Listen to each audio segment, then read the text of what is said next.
اب ایک بڑی صفت یہ تھی کہ وہ اب اپنے ساتھیوں کو آگے بڑھتے ہوا دیکھ کر ان سے حسد نہیں کرتے تھے. جب حضور اکرم صلی اللہ علیہ وسلم صحابہ کے فضائل بیان کرتے تھے تو صحابہ ان فضائل کی وجہ سے ان کے ساتھ رہنا پسند کرتے تھے. یہ عجیب صفت تھی، یہ عجیب صفت تھی. جی ہاں، صحابہ ان کے ساتھ رہنا پسند کرتے تھے.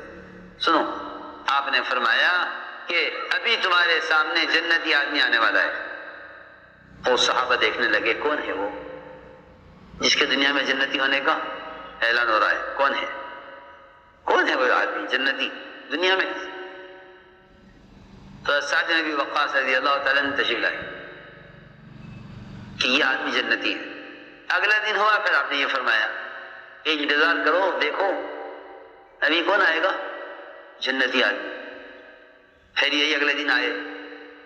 پھر تیسرے دن اعلان ہوا کہ ابھی تمہارے سامنے جنتی آدمی آنے والا ہے. پھر یہی صحابی حضرت سعد رضی اللہ تعالیٰ ہاتھ میں بائیں ہاتھ میں جوتے لٹکائے ہوئے، وضو کا پانی ٹپکتا ہوا داڑھی سے، یہ نظر آیا. عبداللہ ابن عامر کہنے لگے کہ یہ آدمی 3 دن سے اس کے جنتی ہونے کا اعلان ہو رہا ہے، کیونکہ وہاں ہر ایک کو جنت کا شوق، ہر ایک کو جنت کا شوق کہ چلو بھائی ایسا کرو کہ اس کے ساتھ رہو تاکہ اس کے عمل کو دیکھو، اس کے عمل کو دیکھیں گے پھر ہم بھی جنتی ہو جائیں گے. کیا معمولات ہیں رات کے دن کے، کیا تسبیحات ہیں، کیا تلاوت ہے، اور کتنی تہجد پڑھتے ہیں، اور کیا رات کے معمولات ہیں، کیا ریاضت اور مجاہدہ ہے، کیا اوراد و وظائف ہیں. جی ہاں، آج کل یہ بھی ہے کہ نظریں اپنی عبادات پر، اپنے معمولات پر ہیں. میں کیا عرض کروں، جس آدمی کو اپنی صحت پر نظر ہوتی ہے وہ اپنی بیماریوں سے غافل ہو جاتا ہے کہ صحت قوت کو مت دیکھو، بلکہ کیا دیکھو؟ بیماریاں دیکھو، اپنی بیماریاں دیکھو. کہ بعض مرتبہ آدمی اپنی صحت کو دیکھ کر اور بیماری سے غافل ہو جاتا ہے. جی ہاں، صحت مند لوگ اپنا چیک اپ کراتے ہیں کہ کوئی بیماری تو اندر، ایسا نہیں کہ صحت کی وجہ سے بیماری چھپی ہوئی ہو، صحت کی وجہ سے بیماری چھپی ہوئی ہو. ہاں سنو، اپنے اوپر ٹوکنے والے رکھو، اپنے اوپر ٹوکنے والے رکھو جو تمہیں غلط بات پر ٹوک دیں، اور ٹوکنے والوں کو محسن سمجھو، ٹوکنے والوں کو محسن سمجھو. لوگ تعریف کرنے والوں کو محسن سمجھتے ہیں، تعریف کرنے والوں کو محسن سمجھتے ہیں، ٹوکنے والوں کو موذی سمجھتے ہیں کہ یہ موذی ہیں، اذیت دے رہے. نہیں، یہ ٹوکنے والے تیرے محسن ہیں، ٹوکنے والے محسن ہیں، اور تعریف کرنے والے کہ تعریف کرنے والے تجھے دھوکے میں رکھنے والے ہیں. ہاں، آدمی تعریف سے مطمئن ہو جاتا ہے کہ نہیں، تعریف سے مطمئن نہیں ہونا چاہیے. سنو کہ اپنے پر ٹوکنے والے رکھو.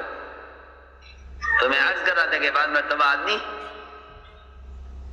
یہ سوچتا ہے کہ جنتی ہونے کے لیے اوراد و وظائف کی کثرت کرنی ہوگی، اور اندر ایسی بیماریاں ہوتی ہیں کہ وہ ان بیماریوں سے، اس کے اوراد و وظائف، اس کے اعمال خیر، اس کو اندر کی بیماریوں سے غافل کر دیتے ہیں، بیماریوں سے غافل کر دیتے ہیں.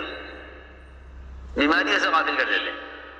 یہ بیماریاں اس کی ساری صحت پر غالب آ جاتی ہیں. یہ ہوتا ہے، سنو میں کچھ کہہ رہا ہوں، یہ بیماریاں صحت پر غالب آ جاتی ہیں.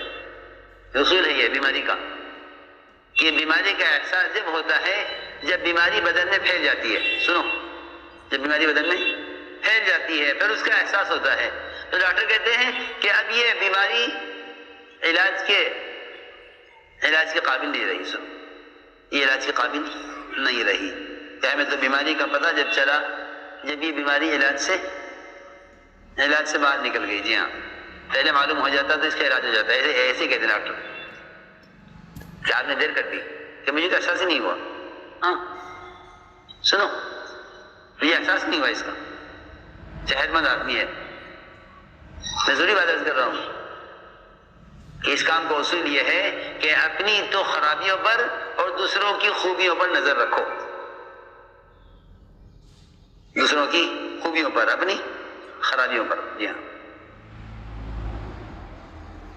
اجتماعیت بھی ہے اور یہ خوبیوں کا لین دین بھی ہے. ہر ایک کی خوبیاں دیکھو, اس میں کیا خوبی ہے, اس میں کیا خوبی ہے, اس میں کیا خوبی ہے.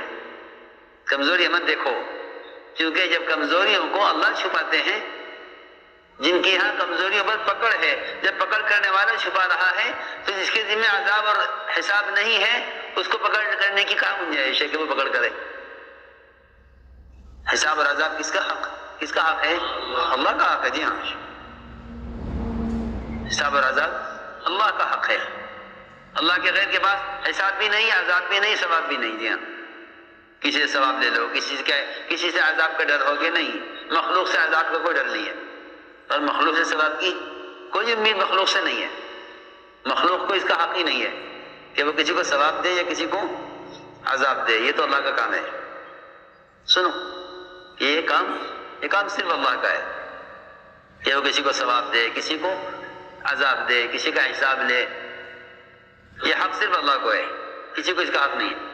تو جب مخلوق کو حق نہیں ہے تو پھر کسی کو اس کی گنجائش نہیں ہے کہ کوئی کسی کے عیب کو دیکھے, جی ہاں, کسی کو گنجائش نہیں ہے. تو یہ بھی سنا عبداللہ ابن عمر نے کہ یہ آدمی جنتی ہیں, تو ان کے پاس گئے, ان سے کہا کہ میں 3 دن آپ کے ساتھ آپ کے گھر میں قیام کرنا چاہتا ہوں, اور کچھ نہیں کہا. 3 دن ساتھ رہنا چاہتے ہیں, رہو ہمارے ساتھ رہو. اور فرماتے ہیں کہ میں 3 دن رہا ان کے ساتھ, ساری رات میں جاگ کر دیکھتا تھا کہ یہ رات کو کیا کرتے ہیں, تہجد میں کیا کیفیت ہوتی ہے, کیا دعائیں ہیں, کیا اوراد و وظائف ہیں جنتی ہونے کے لیے. اور فرماتے ہیں کہ میں ان کو دیکھتا تھا کہ حضرت سعد رات کو سوتے تھے, عشاء کی نماز پڑھ کر اور فجر کی نماز کے لیے اٹھتے تھے. پوری رات میں نے کوئی عبادت کرتے ہوئے نہیں دیکھا. عشاء کے بعد سو گئے اور فجر کی نماز کے لیے اٹھ گئے. اور دن بھر میں ان کے ساتھ رہا, گھر میں, بازار میں, باہر, اندر.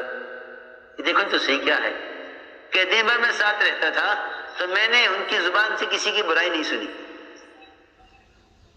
اور رات بھر ان کو میں نے دیکھا کہ یہ رات کو تہجد کیسی پڑھتے ہیں, تو کچھ نہیں, کوئی معمول نہیں رات کو جاگنے کا. سنو, میں نے کہ 3 راتیں گزر گئیں, میں نے ان کو کوئی عمل کرتے ہوئے نہیں دیکھا. تو میں نے اپنے جی میں کہا کرتے کراتے تو کچھ ہے نہیں, اور جنتی آدمی بنے ہوئے ہیں. جی ہاں, کرتے کراتے کچھ نہیں ہے, اور اعلان کیا ہو رہا ہے, جنتی. سنو,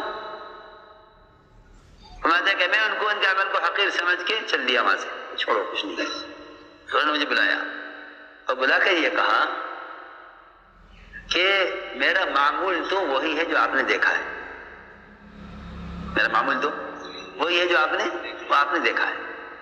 کہ یہ تو ٹھیک ہے, پھر آپ جنتی کیسے ہیں, کیونکہ ہم 3 دن سے آپ کے بارے میں سن رہے ہیں کہ آپ جنتی ہیں.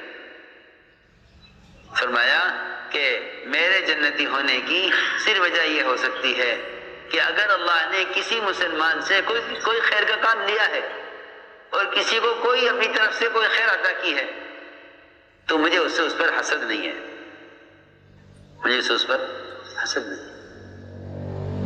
کہا کہ بس تمہارے اندر یہ صفت رکھی ہے کہ اسی وجہ سے تم جنتی ہو, اور ہمارے اندر اس کی طاقت نہیں ہے, ہمارے اندر اس کی طاقت نہیں.